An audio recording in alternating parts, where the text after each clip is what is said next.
this meeting of the Central Tablelands Weeds Authority, 4th of October 2025. People to ensure that their phones are on silent, flight mode, or turned off, please. According to the Local Government Act, the Central Tablelands Weeds Authority is recording this meeting and will upload the recording to Council's website. By speaking of this meeting, you agree to being recorded and having that recorded and published in the public domain. Please ensure that when you speak at council meetings, you are respectful to others and always use appropriate language. CTWA accepts no liability for any defamatory or offensive remarks or gestures made during this meeting. Tablelands Weeds Authority acknowledges the Rotary people, traditional custodians of the lands where we work and live. CTWA celebrates the diversity of Aboriginal peoples and their ongoing cultures and connections to the land and waters of the New South Wales Central Tablelands. Point 3 is apologies and applications. We have an apology from Councillor Fry, and we note that Councillor Money is running late. So can I have someone move that we... Yeah, I'll move. I'll second. Councillor Ring and Councillor Everett, that we accept the leave of absence of Councillor Ben Fry. And note that Councillor Herney is running 5 minutes late. Are there, 1.4 is disclosures of interest. Are there any pecuniary or non-pecuniary declarations of interest?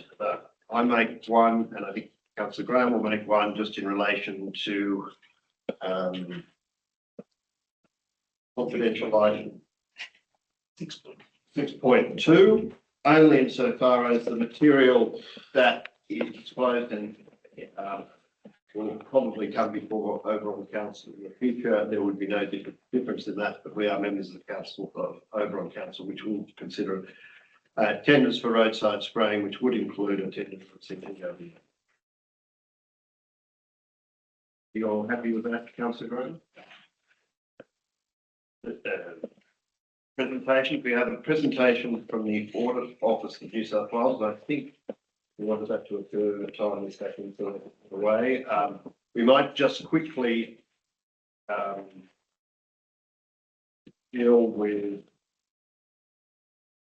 all of the minutes first, and we'll come back to that and bring item financial statements forward, which is item 3.1. So could I invite any member of the public wishing to speak on the agenda, please come to the lectern, introduce yourself, state the item you wish to speak, and allow time for any councillor staff members that expand interest in the item to manage that conflict. Are there any members of the public wishing to speak in the public forum? Not, I move to item 2, confirmation of minutes of the ordinary meeting of Council 22nd of August 2025. Recommendation is Council adopt the minutes of the ordinary meeting of the Central Tablelands Weeds Authority held at 7 Lee Street, Kelso at 2:08 p.m. on 22nd of August 2025. Can I have a mover, please? Mr. Reynolds. Mr. Gulliver, thank you. Any matters arising? Not. All in favour? Thank you. Item 3.1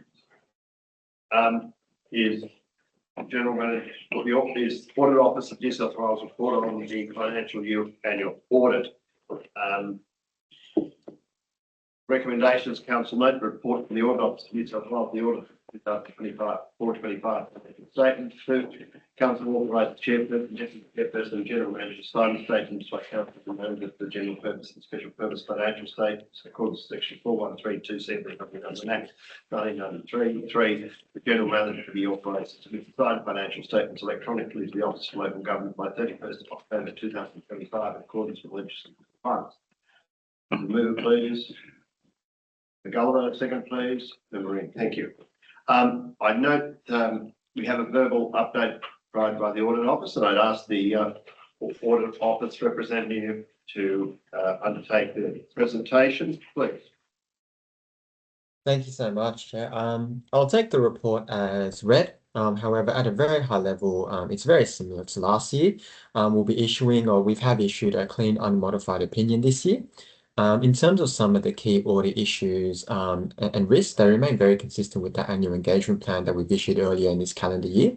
which include revenue assessments of grant income and essentially quality and timeliness of financial reporting. I'm happy to say and report that our audit procedures this year did not find any reportable matters over grant income. On the contrary, though, given the size of council, we are still seeing some quality and timeliness issues, which we'll be capturing and reporting in our final management letter that we'll issue later on in this year.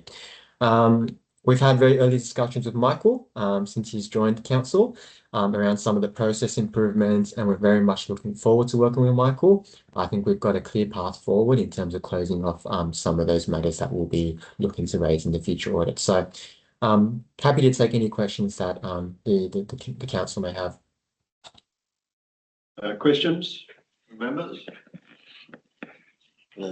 No.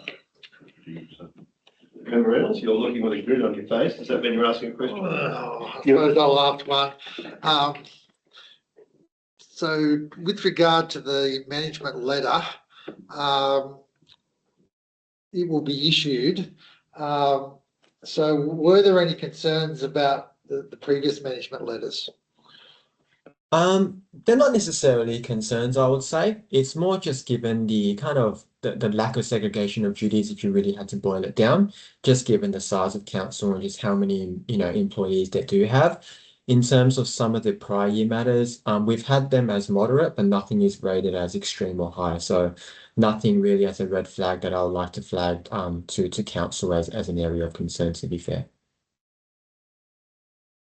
We understand you have an hour, but I assume general managers provide the action plan to address those former issues.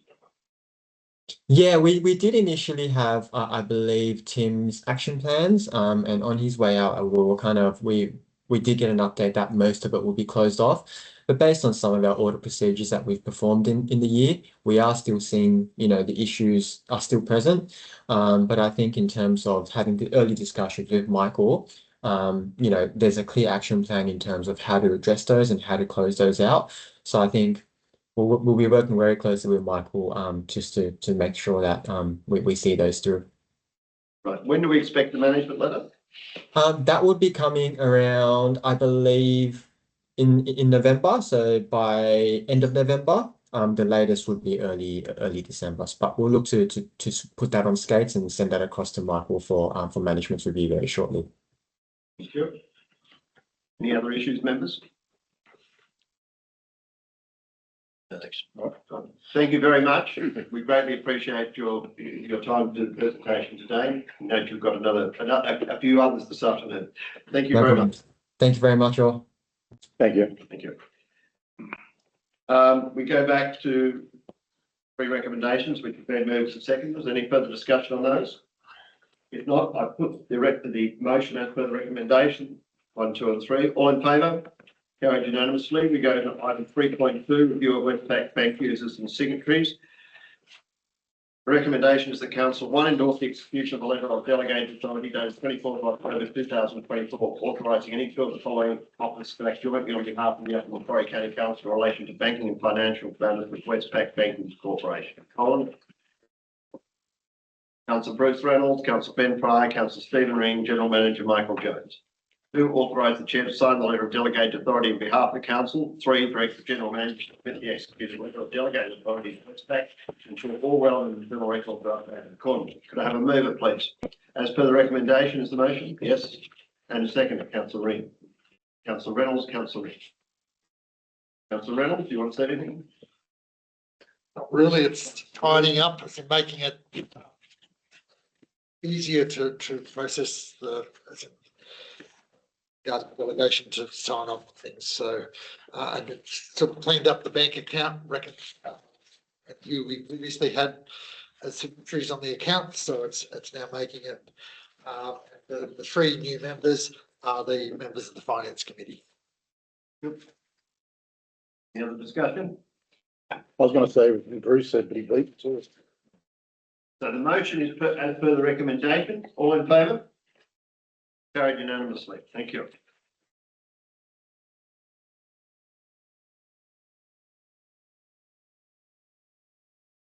Three point three.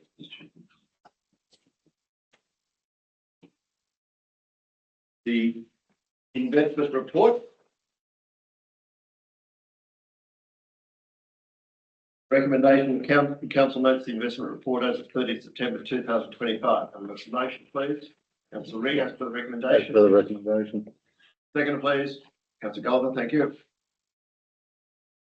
Any discussion? Just that it's good that we've got a favourable variance of $3,000. It's always good to get a little bit extra on what's budgeted in investments. Okay. I think, General Manager, you updated us a little bit on the what you're doing with the Westpac accounts, etc. So maybe a good idea to repeat it just quickly to the full council. Sure. Through the chair, I've been working with Westpac to set up 2 additional notice saver accounts, one being a 60-day notice saver and one being a 90-day notice saver account. The intent of those is to capitalise on a greater interest rate in locking funds up for a longer period of time. The interest rates are a lot greater on those. The notice has been provided to Westpac for the 31-day notice account with the $1.5 million current balance, and the intent is to transfer funds across from that in the 31-day notice period to the 2 new accounts, to thus diversify and capitalise on the higher interest rates as much as possible going forward. Thank you very much. Councillor Ring, you mentioned 3,000. Were you talking in relation to this matter or 3.4? The previous matter Okay. on investment. On investment. Good. Yeah. Right. All right. Any other comments? I put the motion as per the recommendation. Comments? Oh, sorry, Councillor. Thank you, Chair. Firstly, congratulate the General Manager on moving forward. It's been a long outstanding matter to try and actually create better accounts. Secondly, with regard to the 31 days notice, when you have to give 31 days notice, even to move 100,000 or 50,000 across to our other account, you lose your interest rates halves for 31 days. So that's why we're creating these other 2 accounts, so that, but on a contingency, if 60 days or the 90 days, if something big came up, we could move some money out of, but we've got to give 60 days. And again, it's a 50% penalty. So it's quite substantial. So we're pretty well locking them into nearly a fixed term deposit, but not quite a fixed term deposit, but having 2 different time lengths so that we can access the money at different time periods. So we can do 31 days, we can do 60 days, and we can do 90 days.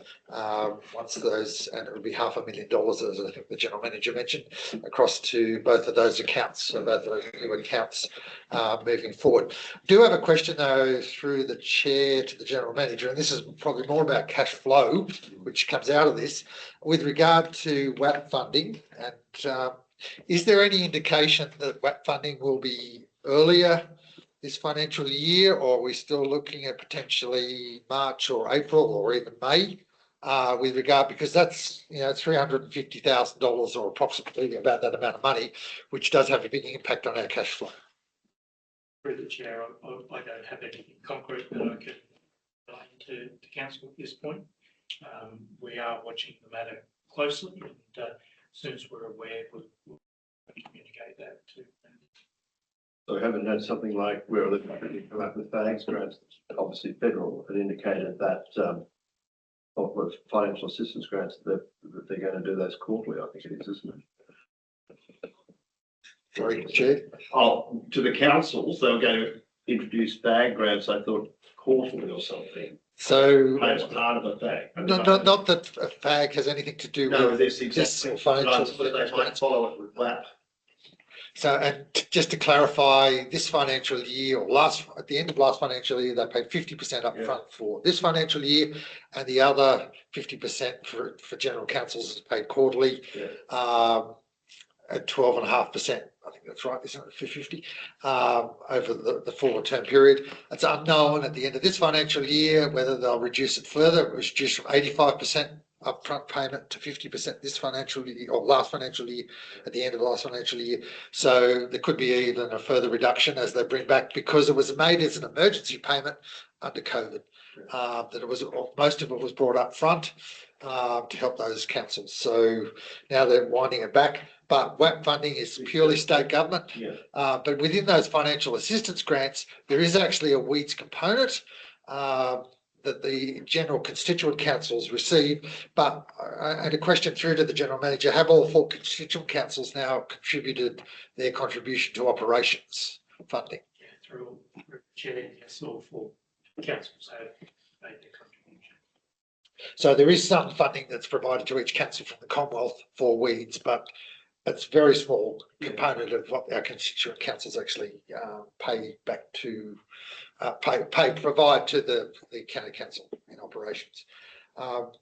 And a further question, Chair, if I may, with regard to cash flow, has the general manager actually done a cash flow budget yet on cash demand to see whether this $300,000 that's in the Westpac business cash reserve will carry us through outside of roadside weed spraying until the end of the financial year? Or Well, I would assume for locking in monies on 60 days, etc., we would have had to do some sort of cash flow analysis, wouldn't we?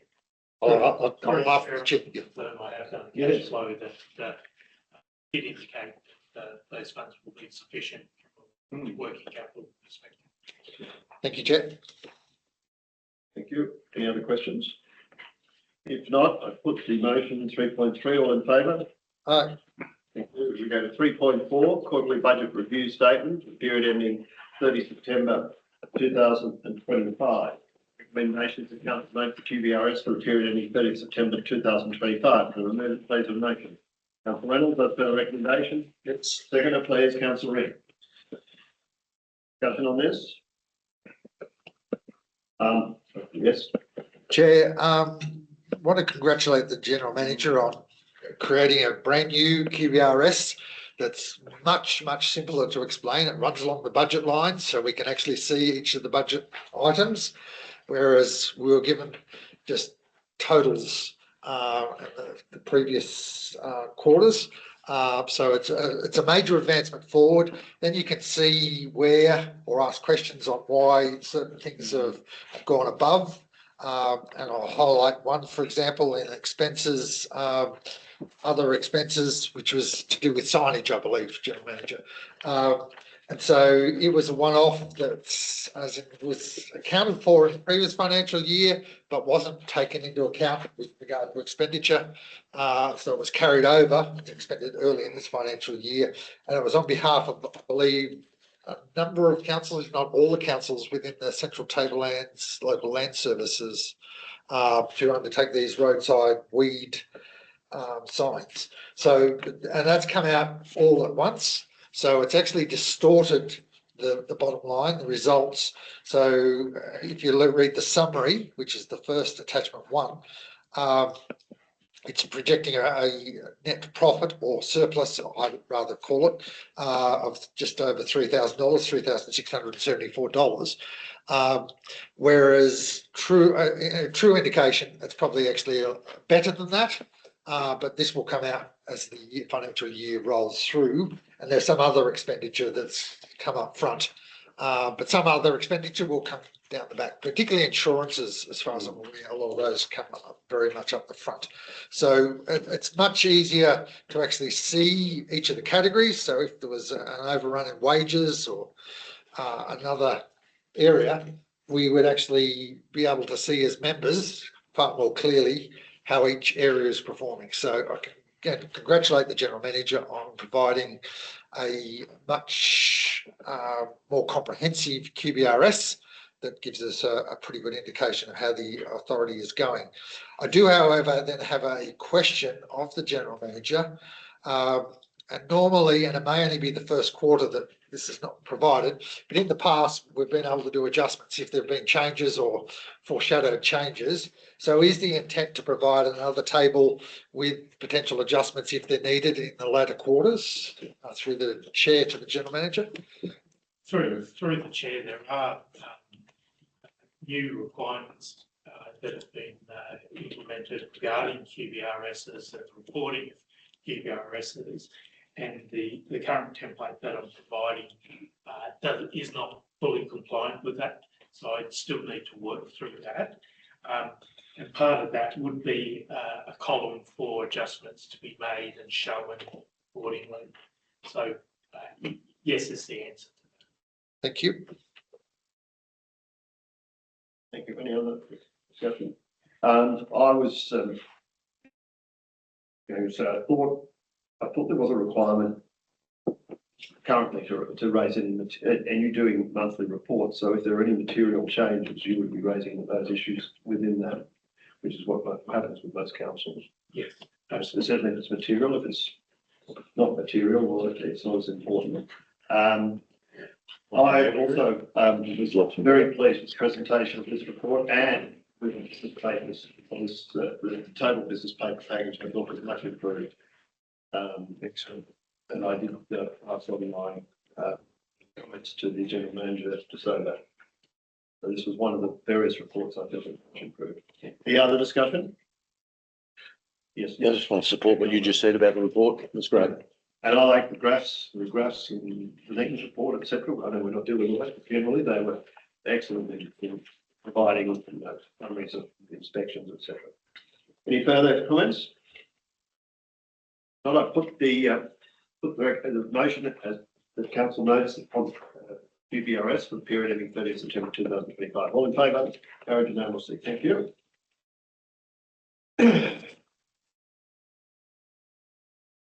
We go to 3.5, CTWA Finance Committee. The recommendation is that council notes the report, which is basically the minutes of the 18th minutes of the 18th of September 2025. So maybe, Bethany, if I could change that recommendation to say that the council notes the minutes of the 18th of September 2025. Committee, probably a better way to do it. We don't have to approve them. That's great. Yeah. Okay. Do I have someone to move that? Councillor Gulliver, Councillor Ring, thank you. Any discussion on this matter? Well, we'll let Bruce do the talking. If not, I put the map. Bruce, are you saying? I was just going to quickly say, well, by the sounds of it, there's no questions on it. We have gone through a lot of things in the first two finance committee meetings, and we had the third meeting today for this council meeting. And so those minutes will come to the December council meeting. We're trying to be strategic and utilising our time so we don't have to travel as much to go to the various meetings. But we've covered a huge number of issues. And to congratulate the general manager because he's done a lot of work in trying to bring everything together to cover issues that haven't been covered in the past or have been left open. And particularly in things like, we just heard from the audit office, but there is actually a plan for those previous management letters and the outstanding. I think there were 7 items outstanding in the previous management letter, or there were 8. One has now been closed off. There are still 7 that are outstanding, but he actually does have a plan, and 3 of the 7 will be concluded in November, so next month, and then early next calendar year, the rest of the outstanding matters, which means we should go to the next audit with no outstanding matters, as opposed to having 8 outstanding matters that weren't finalised in the previous financial year for the previous audit that we just heard from the Auditor General's office or audit office. And again, a lot of the decisions that have been made, everything from remuneration to councillors through to the investment reports and actually investing money more wisely so that we get a better return. But there are still things that are open and out there. So just want to again thank the general manager for instigating most of the recommendations of the finance committee, and it seemed that as in the meeting we had today was only about half an hour. So whereas we were going, I think the first meeting was 1 hour 15. So we've wound down now to where we've got most things covered. Yeah, we're still moving forward because you just can't leave everything uncovered because we're an organisation that spends money, receives income, and has compliance matters that have to be taken into account on a 12-monthly basis. So thank you, Chair. That's my summary. Okay, I'll just, if I could, raise a couple of things that came up at the Finance Committee, which would be of general interest to all members. Firstly, the stockpile of fluoropropionate that we currently have is now down to 20 litres, i.e. 2 drums. So the large stockpile we had has actually been utilised by us, or I think it's principally been utilised by us, isn't it? And or sold. The General Manager put to the Finance Committee a policy review table, which I've asked them in December that can actually come into these business papers so that all of us members know the status of where we're going with our policies and the General Manager's timeline for reviewing those policies, because it is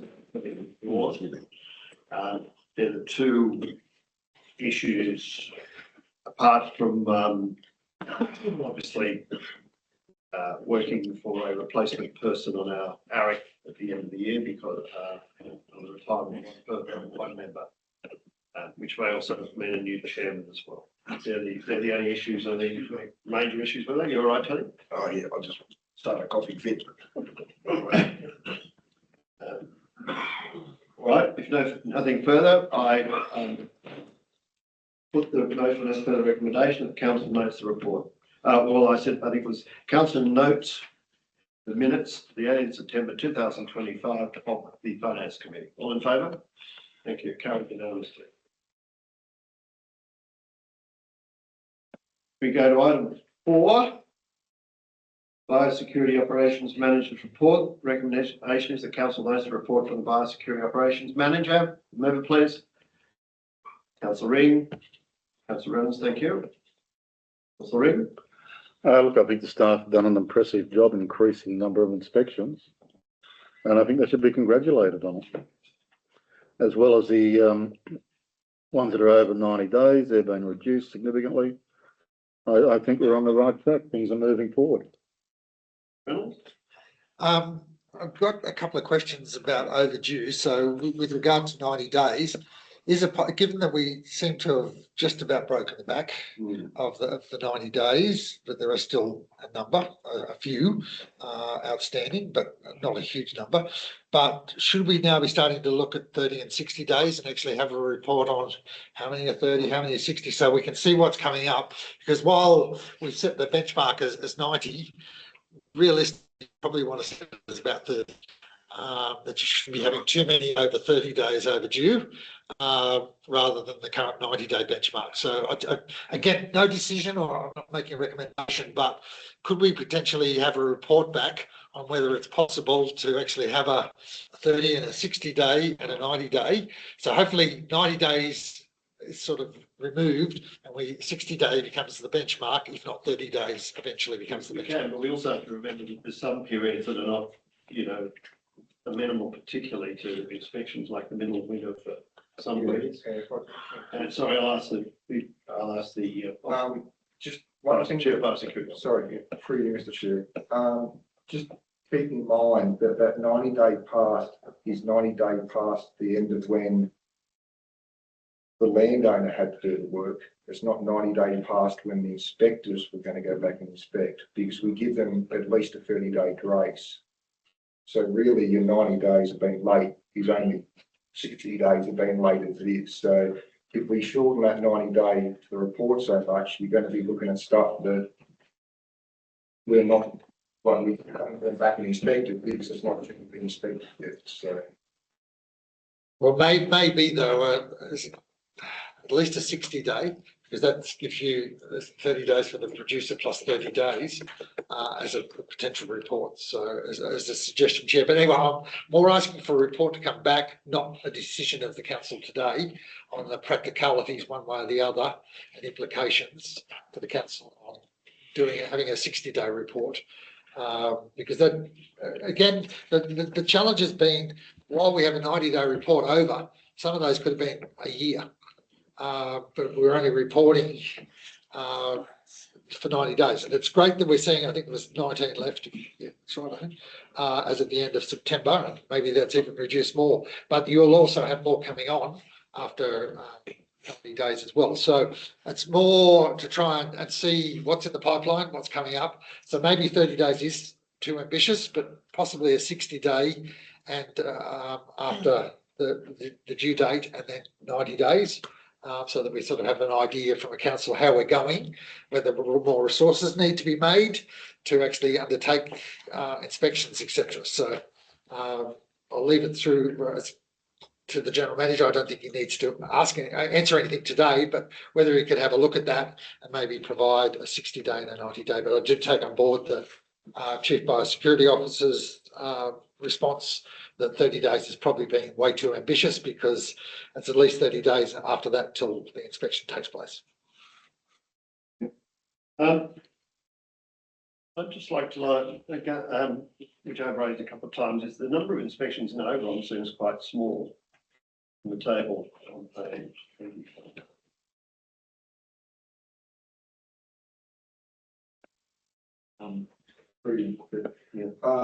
So we had the main officer for Oberon was on for quite a period of time. We had after that. Since that, in start of this month, he's back on duty, and we've got another officer assigned across to help try and stabilise that as well at the moment. Right. Because of the last few meetings, I've noticed that and the number of inspections have been low, so that's going to be rectified. Any other questions? Yes, Councillor Reynolds.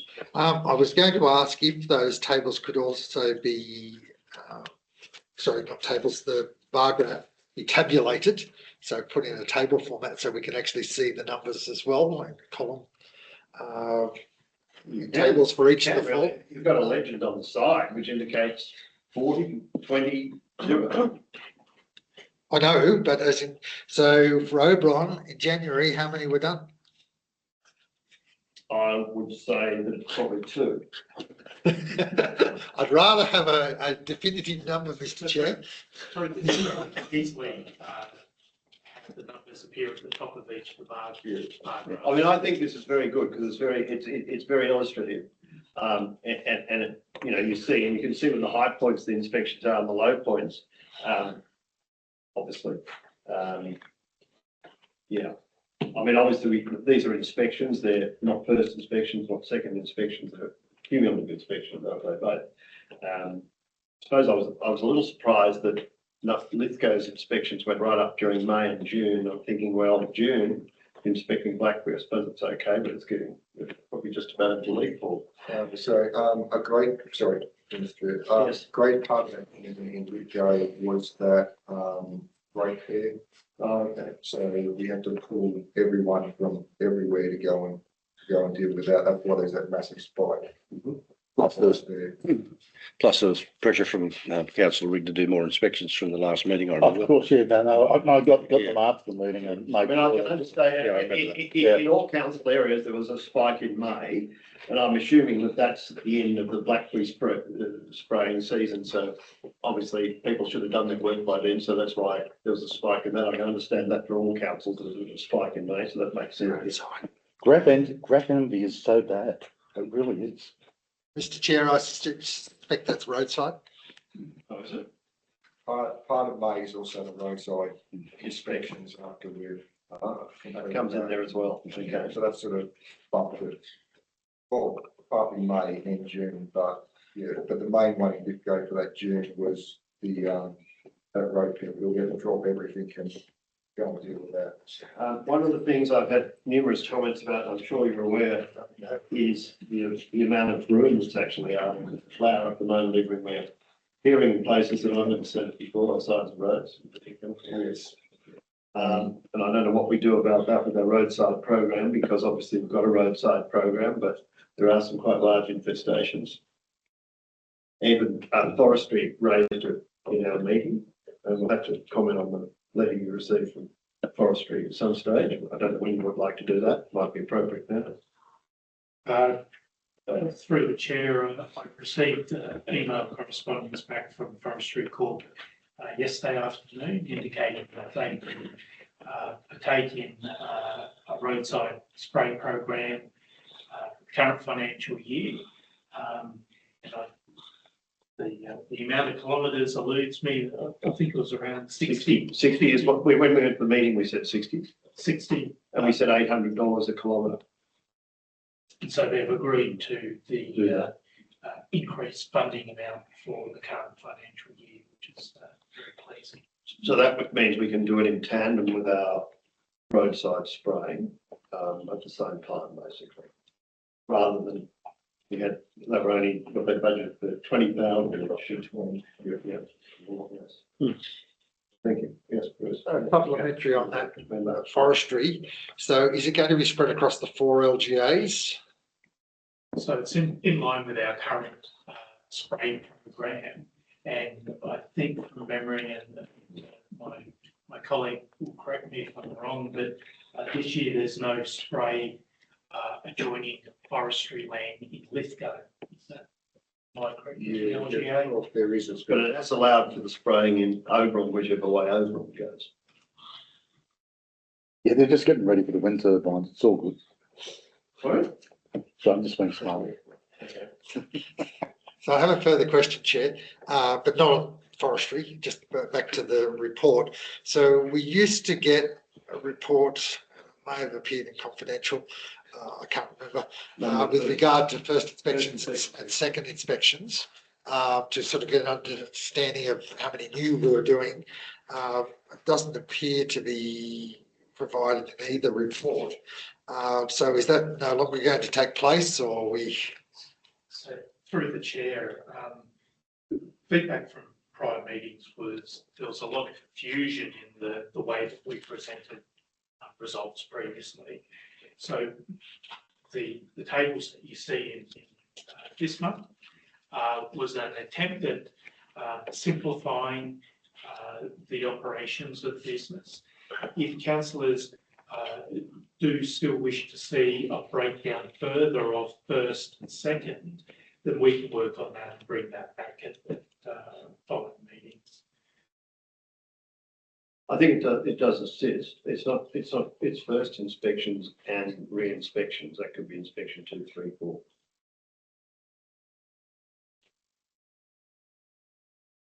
That, to me, it would assist. Would assist to know how many new properties we're looking at, because we can't really determine it from this. Yep.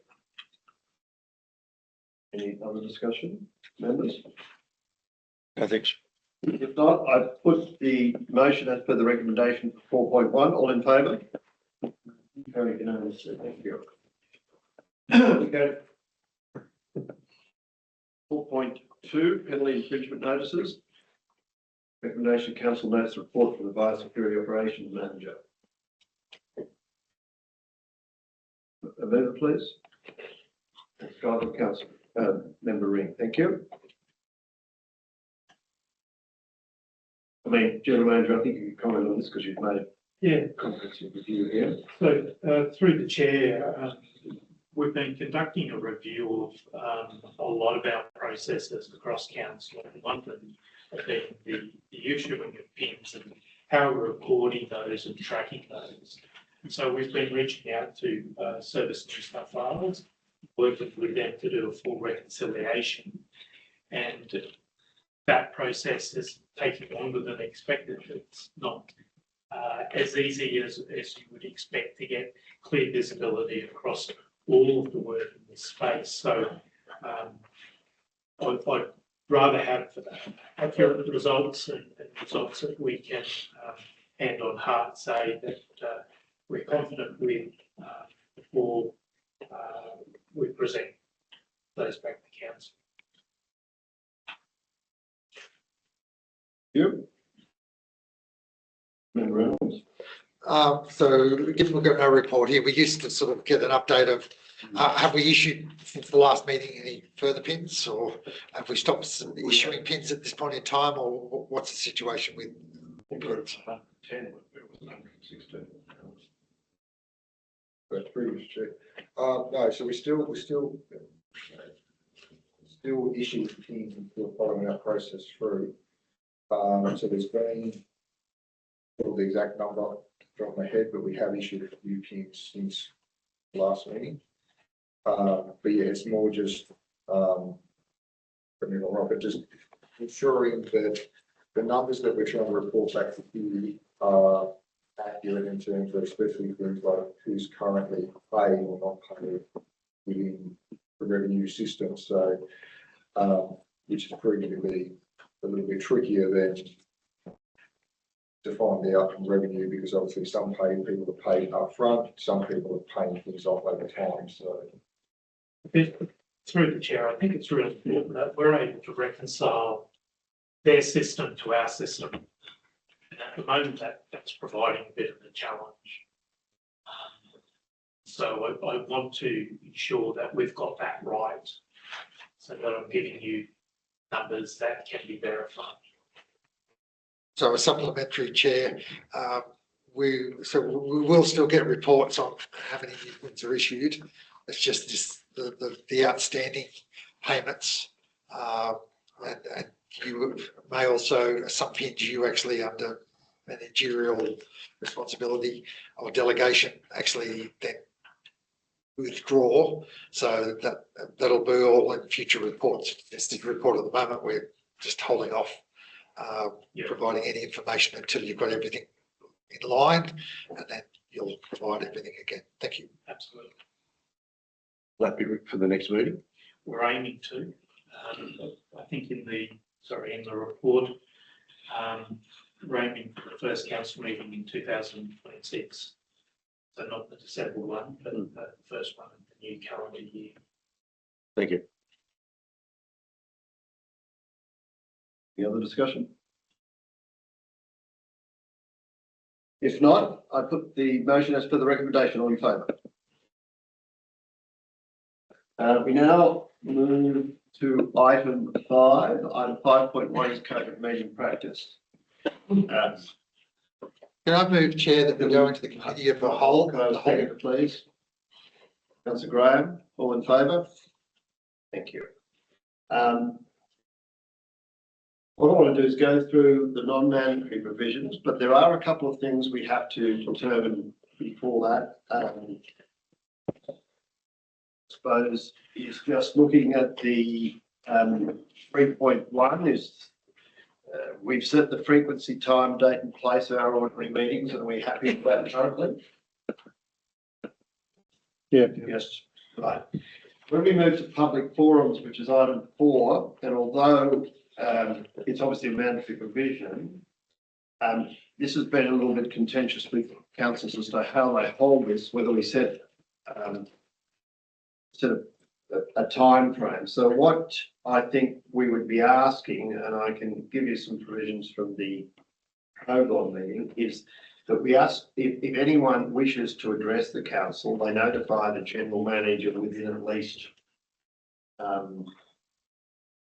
24 hours before the meeting. So we might say Thursday, at a certain time on the Thursday preceding the meeting, and that then that as the public forum does not actually, it is part of the meeting, the general manager would then have to say so that, and we limit the time frame to 15 minutes, and the general manager would then have to advise us as members that there is a public forum and it will be taking place. If you've got 6 presentations of 15 minutes and an hour and a half before the meeting or something, because we can't change the time of the meeting, it's set. And we really need to know what people are coming to address, because if we come here and there's no one there, it's ridiculous as being here. Yep. So we're allowed to do that. So I'm suggesting that if anyone wishes to address the public meeting as a public forum, it's either 1 or 2 days before. I'll leave it open to the meeting as to what you think. They have to advise the general manager. And if that's the case, we allow 15 minutes, and we can add additional clauses in here. We limit the time frame to 15 minutes, and the general manager will advise us as members that he's had 1 or 2 requests public forum, and that we should, for those wishing to attend the public forum, it will start at, let's say, 1:30 if there are 2. Is that how people wish it to go? I would be suggesting it's midday the day before, because we have it on the Friday to 2 o'clock. Our council, you have to register by midday, the Yes. day of the council Yeah, meeting. I'm happy with that. So the day before midday it's registered, then we can be advised. If we do have anyone, we come in a little bit early. If there's no one, Well, that's what I'm saying. Yeah, We yeah, limit no, I it- agree. We limit it to 15 minutes Yeah. presentation. I mean, Member Graham and I know we went through it the other night, and that's basically similar to how we do it. and my understanding, it still has to be televised but not recorded. That's No, what, that's it the way. has to be I recorded. think it- No, public forum doesn't have to be recorded. We went through this in our council. And I'm sure that Michael can check it, but my understanding from everything we looked It at says and the went through, provisions of this code requiring the live streaming of meetings also apply to public forums. the public, yeah, look, That's what it says, that's mandatory 4.3. broadcasting, but not necessarily, so where are we, 4.3.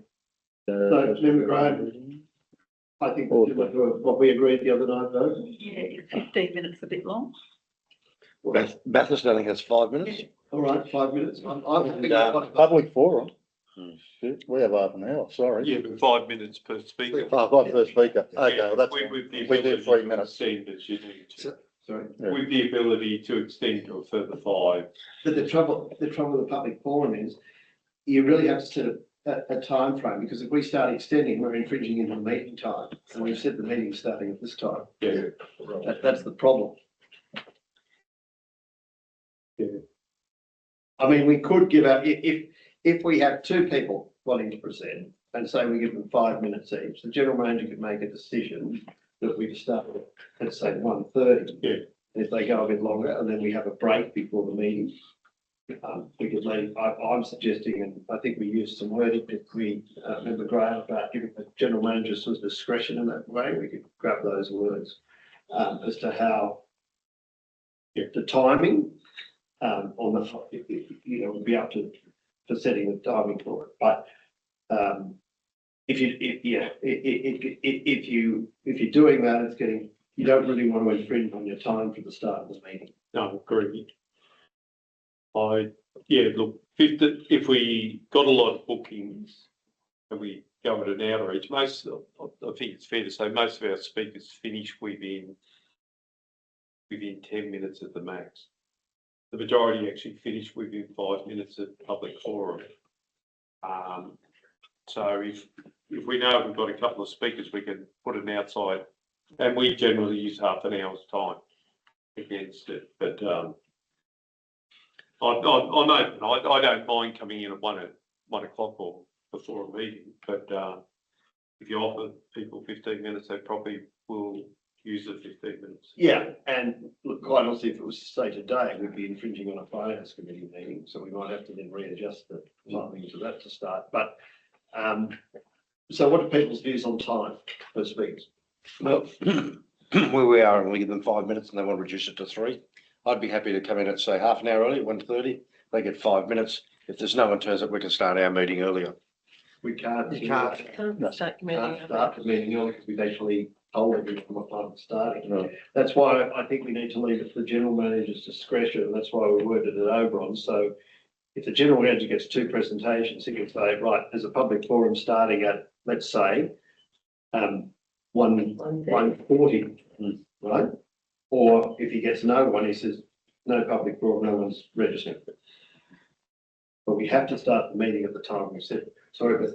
I was just going to say, in terms of starting any meetings earlier, we do have to be mindful that there are other users of this room. That if we're asking them to cancel their workshops regularly, it's not going to go down well. They don't mind doing it every now and then with plenty of notice. But it wouldn't be fair to do it regularly.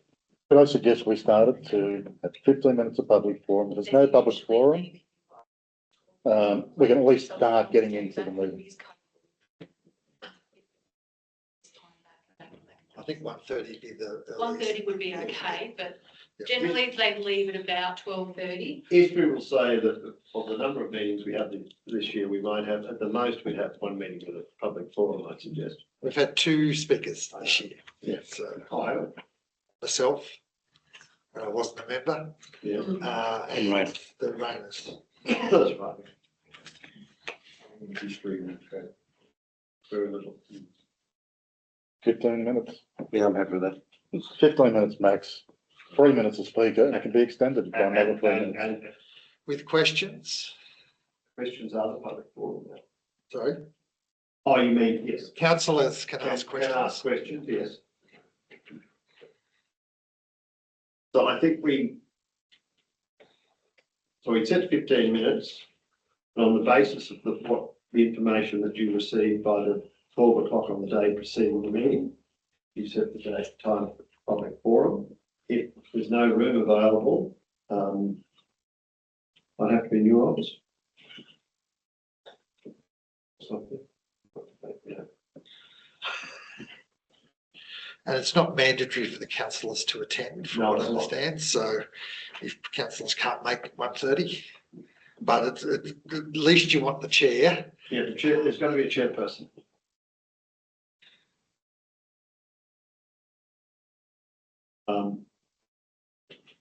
We put some wording together over on that. Because we need to put this on.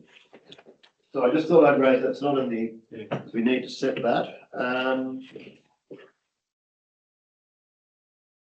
So, yeah, and from what I understand, Chair, the public forum has to be advertised that it's at 1:30. So I was also going to suggest if there is no public forum, that you actually put something up on the website, not that there's a high level of viewage, but just saying there is no public forum for this meeting. So somehow publicise that there is none, so that people don't But I know. don't think it's, you don't think it tells us when we have to advertise at the public forum, does it? That's a good question, Chair. I think what we've decided that is if people come in at by the 12 o'clock before the meeting, then on our website and on our Facebook at Oberon, we would put it up to say we have a public forum, there are 2 presenters. Blaney, we've actually designated a time before each, but we are going to notify, as in, so I think it's 5:30 PM for a 6 o'clock council meeting. So, but we will notify the community if there are is no public forum that evening. What happens if you get 6 speakers? You designated 5:30, you don't have, and they don't have, and there's not enough time to get those 6 people. My understanding, the council could start suspend standing orders and continue with the meeting or something along those lines. We haven't discussed it because we very rarely get more than about 1 or 2. At best. We get quite a few in Oberon.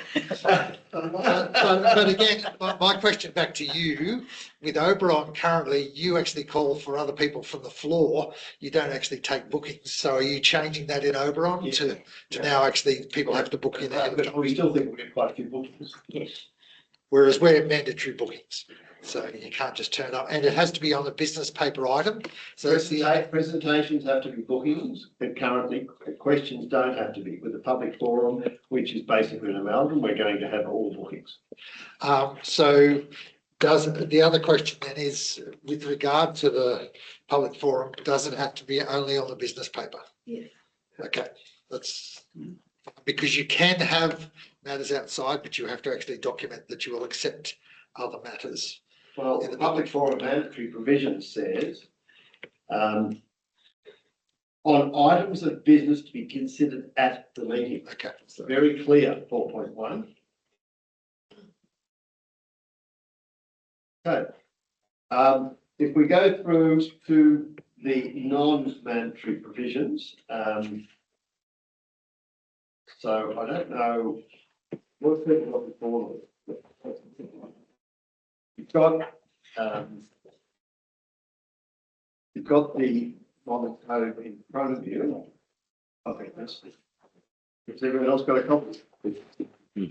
So if we go to 11.1, voting entitlements. And in particular, voting at council meetings, 11.6 to 11.9. That's one option. Or we go on 11.11. Michael's recommendation that he's provided to us is not to include 11.11. we didn't include it, only because of the time it can take to record everyone if you've got a long meeting. And it's basically recorded. I mean, if you want, you can still call it division, I believe. And if you can call it division, you can do it on any item you want. I don't think we should make it mandatory for this council. Well, I agree with you, current 11.6 to 11.10, but I'm what's everyone's views. I support councillor Ring. I don't think we should make it mandatory. All right, so are we happy if we cross out 11.11? Yep. Five, no. So 11.11's out. We go to 13.1. items by exception, which is 13.1 up to 13.7. My preference would be to have it in the papers, in the code. Just because it's in there doesn't mean you have to use it. But even today, there's been some items we haven't really gone into a lot of discussion. We don't normally run late, but if we are running late, there might be times where it's appropriate just to go bang, bang, bang. Let's get them off so we can actually focus on something that's really critical. And 13.3 provides the council, if they want to pull something out, they can pull it out. Yeah. To have it. Yeah. To speak against it or for it. So there is that provision. And what we've found in our council that since we've started doing it on a regular basis, it's actually helping to reduce the meeting times. We've tried it, but we didn't get it through and over on, so I'm happy to do what you'd like. So we include it? Yeah, included. Included, right. Expulsion from the meetings, 15.15 to 15.17. 15.16 or 15.15 or 15.16. My preference is 15.15 to probably in Lithgow. It just simplifies the process. My experience on this council, it's never been a real issue, but I think it just makes life a lot simpler for the chair if there is a problem. From experience that we've had, it makes life a lot easier. So which one are you saying? We put in 15.15, the chair can basically just expel you. If you're given a warning, you don't toe the line, you're out. even 15.15. Yep, Take removes, out 15, removes 16. politics, removes personalities. Take out 15.16, Yep. not applicable Yep. in A. Yep. I have to rechange the numbering. 15.17, we would just prefer to clause 15.15. That's Yep. correct? Everyone Yep. happy with that? Any dissension? So the suggestion is to leave the numbers in there though, and just. Yes, put not applicable because we want it to carry forward so that we see it.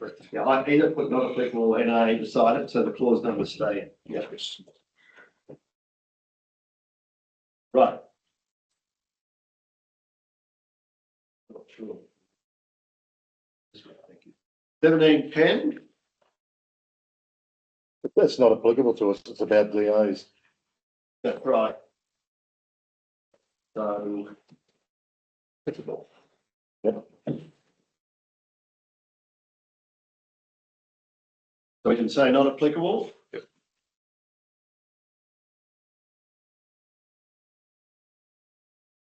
Yeah. Okay. So 17.11 applied to everything. 17.12 to 17.14. I agree with the recommendation to keep them in. We included them at Lithgow. Yes, okay. We're happy to have 17.12 to 17.14 in? Yep. Any dissension? Fine.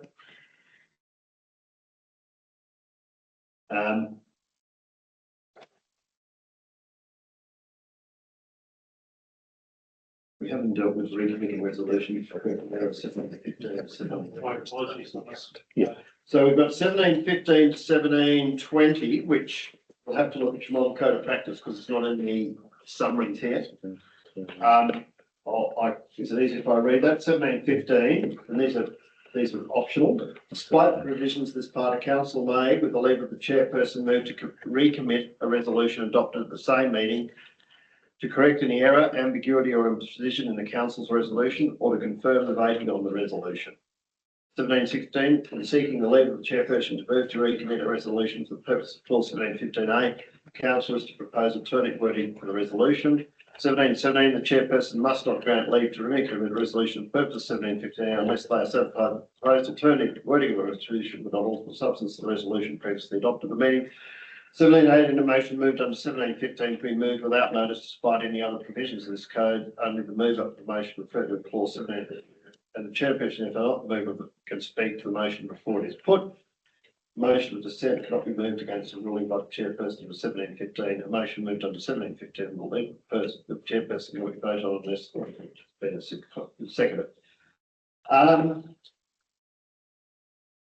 I'm probably in support of this for the same reason that there have been instances where, I'm not sure here, but in other places where a resolution has been passed and then finally we've got halfway through, later on we've actually found there's been an error in how we've worded it. This does allow you to go back and fix it. So I suppose for that reason I'd probably support it, but I'm open to. We didn't move this over on the other night. It was considered, no. I'm fairly certain we took it on board as our council. I agree with you. It's easy to get the wording a little bit wrong to play in your head. You can go back, you can fix it up, saves rescission motions, allows you To fix it. It's more effective. And we did, and maybe I think I remember, Councillor Reynolds, you'll recall that we had a situation here where we got out, and maybe it was too late, but we got out of the meeting, realised we'd done something wrong, and we had to fix it later. If we'd realised halfway through the meeting, we might have been able to fix it then. So what's people's views? Support members' views? Support it. Leave it in? Yeah. Okay, we'll leave that one in. It's all in your paper, but if you could, yes. Right. So we gave time limits on council meetings.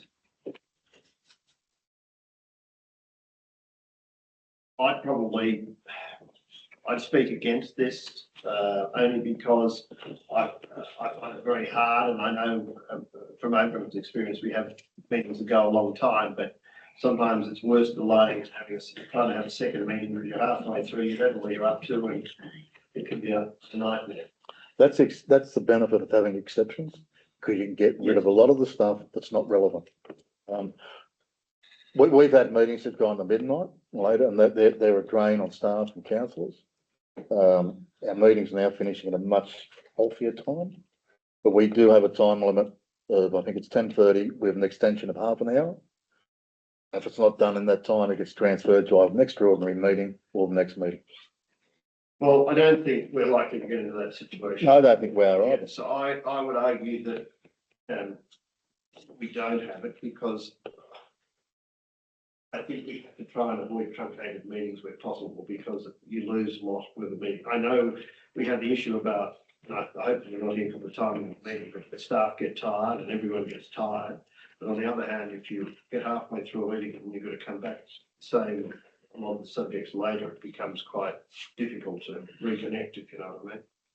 What's your view, Councillor Graham, if I could ask? This meeting's at a much more Yes. extensive time, so if you do extend it by an hour, like it doesn't It's not a problem. go terribly long anyway. It's not like going till midnight. And as councillor Ring, the exception Yes. Well, to reduce. rule, it allows you to compact the meeting down with less significant, but items that don't need the same level of attention. So you can focus, if you've got an item that you think you're going to spend an hour on, you can make sure you make enough room.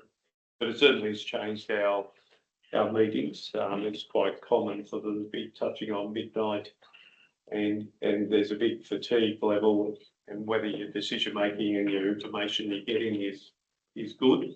But you know, I'm not seeing that here in the behaviours of these meetings. They're pretty, All right, so we just put 18 not applicable, I think, is the general consensus. We go to 20.25.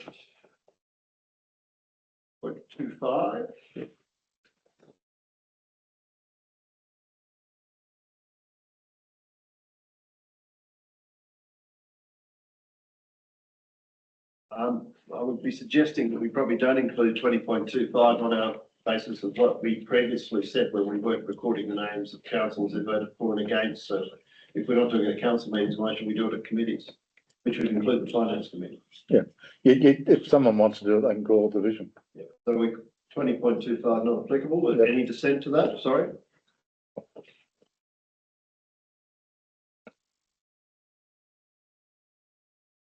That's it, is it?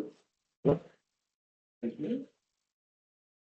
So now do we need a resolution? Do you want to come out of the committee Yes, as a whole? so can someone move us out of the committee of the whole? Yeah, please? I'll do it. So Ring, councillor Mahoney, all in favour? Right. So the recommendation, I believe, is that council has worked through the model code of conduct and those clauses that are optional and has made a determination on those and asked that the model code meeting practice with those changes be put on public exhibition. I think, Chair, is it 42 days? It's an extended period. Yeah, for 42 days. So put on public exhibition, I can say, for 42 days. I'll move that motion. Is anyone seconding? Councillor Ring, thank you. All in favour? You got that one, Bethany? Oh, you've got my wording, thank you. Okay. Confidential.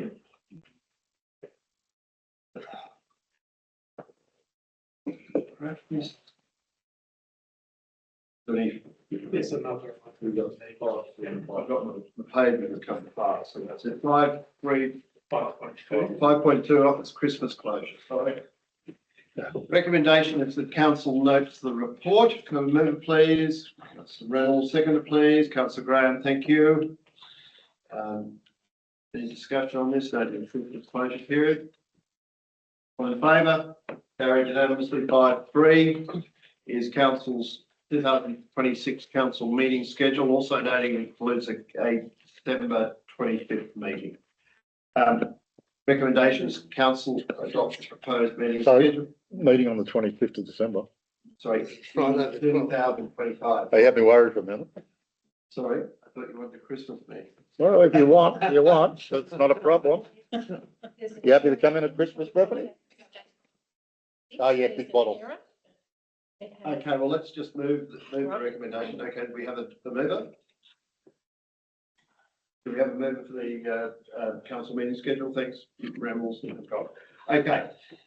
Councillor Dawson, here's an error. In the public holidays in 2026, you have Easter Sunday is the 5th of April and Easter Monday, April the 18th.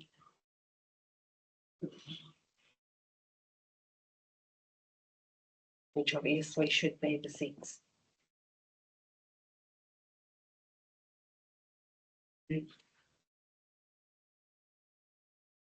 Okay.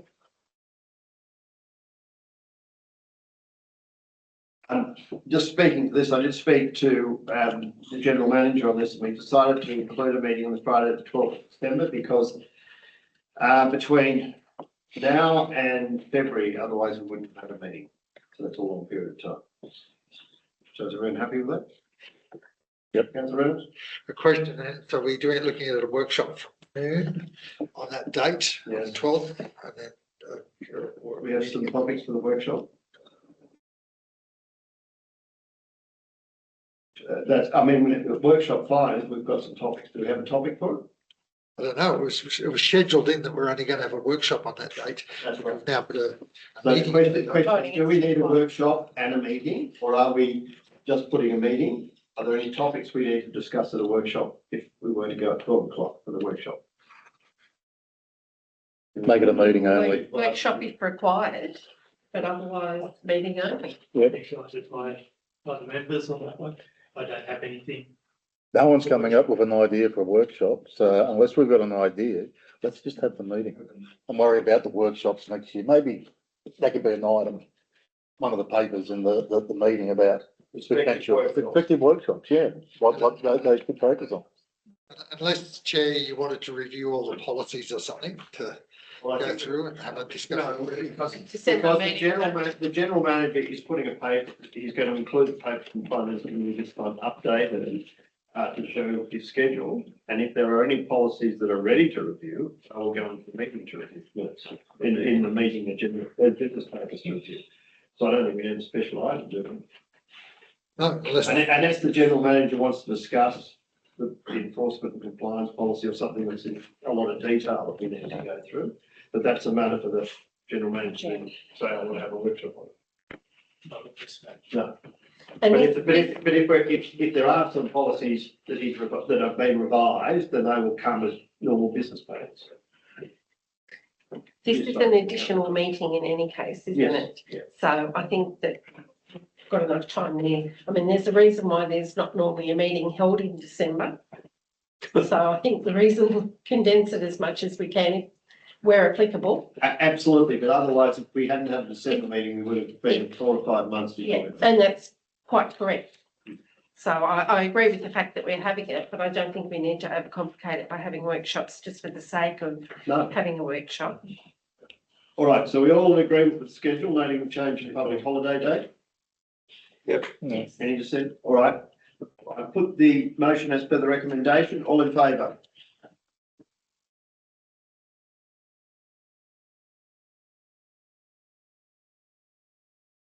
Item 6 is confidential reports. Council votes in accordance with section 928 of the Local Government Act 1993, general manager's opinion of business on the agenda designated as confidential, being 6.1 prosecution update, 6.2 open roadside spraying expression of interest submission. Could be dealt with in that part of the meeting close to the meeting of the public, further in accordance with section 10B1 of the Act is considered the discussions of the business in open meeting which would balance be contrary to the public interest. On that basis, I would ask that someone move that we move into closed session to review those confidential items. Can I have a motion? Thank you. Member Dawson. Seconder, please.